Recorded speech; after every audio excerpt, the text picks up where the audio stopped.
இவருக்கு பல பெயர்கள் உண்டு. ஆஞ்சநேயர், மாருதி, வாயுபுத்திரன், ராமதூதன் இந்த மாதிரியான பல வகையான பெயர்கள் இவருக்கு உண்டு. மற்ற தெய்வங்கள மாதிரி இவர் கிடையாது. தன்னை கும்பிடுறவங்கள அதிகமா சோதிச்சு பார்க்கிறது தான் இவரோட பழக்கமே. நம்பிக்கையோடையும் பக்தியோடையும் யார் ஒருத்தர் இவரை கூப்பிட்டாலும் கூப்பிட்ட குரலுக்கு ஓடோடி வர்றவர் இவர்தான். யார் ஒருத்தர் ராமநாமம் சொல்றாங்களோ அந்த ராமா அதை சொல்லி முடிக்கிறதுக்குள்ளேயே அவங்க பக்கத்துல இருப்பாரு அப்படிங்கிறது ஒரு பெரிய ஒரு நம்பிக்கையா இருக்கு எப்பவுமே. அதனால ராம பக்தர்களையும் ராமநாமம் சொல்றவங்களையும் எந்த ஆபத்தும் நெருங்காம காக்கக்கூடியதுல ரொம்ப தனித்துவமான ஒரு இடம் பெற்றவர் அப்படின்னா அவர் இந்த ஹனுமான் தான். அப்படிப்பட்ட ஹனுமான் இதை பலரும் அனுபவபூர்வமாகவும் உணர்ந்திருக்காங்க இந்த ஹனுமனோட அருளை. அப்படிப்பட்டவருக்கு தான் ஹனுமன் ஜெயந்தி கொண்டாடுறத வழக்கமா வச்சிருக்கோம். தமிழகத்தை பொறுத்த வரைக்கும் எவ்வளவுதான் வருடத்துல 2 முறை இவருக்கு ஹனுமன் ஜெயந்தி கொண்டாடினாலும் தமிழகத்தை பொறுத்த வரைக்கும் மார்கழி மாதத்துல அமாவாசையோட வரக்கூடிய மூல நட்சத்திரத்தன்னைக்கு வர்ற தினம் தான் ஹனுமன் ஜெயந்தியா நம்ம கொண்டாடுறோம். அப்படிப்பட்ட ஹனுமன் ஜெயந்தி தான் வர டிசம்பர் 30ஆம் தேதி வர இருக்குது.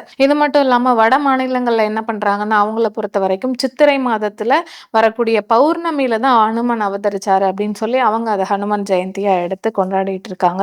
இது தவிர ஆந்திராவுல சில பகுதியில என்ன பண்றாங்கன்னா வைகாசி மாசத்துல இததான் ஹனுமன் ஜெயந்தி அப்படின்னு சொல்லி ஹனுமன் ஜெயந்தியா எடுத்து கொண்டாடுறாங்க. இதுல எதை எடுத்துக்கிறது அப்படிங்கிறதுல எப்பவுமே ஒரு குழப்பம் இருந்துகிட்டே இருக்கு. இப்படி 2 வேறு மாதங்கள்ல 2 வேறு காலங்கள்ல இப்படி ஹனுமன் ஜெயந்தி கொண்டாடப்படுறதுக்கு ஒரு முக்கிய காரணமும் இருக்கு.